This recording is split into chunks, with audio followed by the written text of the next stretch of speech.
কোন ফেরেশতা জান্নাত ভোগ করবে না। নূরের তৈরি জিবরিল কোনদিন আল্লাহকে দেখে নাই, রব্বে কাবার কসম কোনদিন দেখবে না,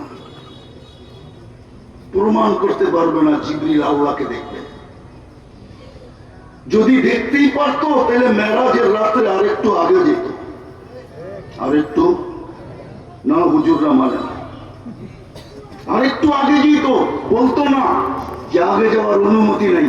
দ্বিতীয় বলছে আমার শরীরে শক্তি নাই, আগে যাওয়া যাবে না।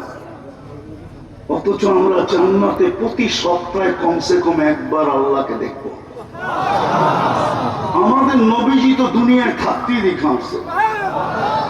আমি শেষ আপনাদেরকে একটা চিন্তা দিলাম, পাবেন আমি অনার্থক কি করে?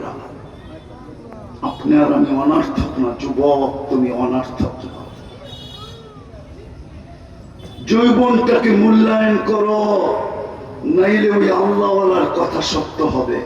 এটা বলেই শেষ করতেছি, ওই আল্লাহওয়ালার কথা সত্য হবে। এলাকার সবচেয়ে বড় কবরস্থানে বসে কাঁদতে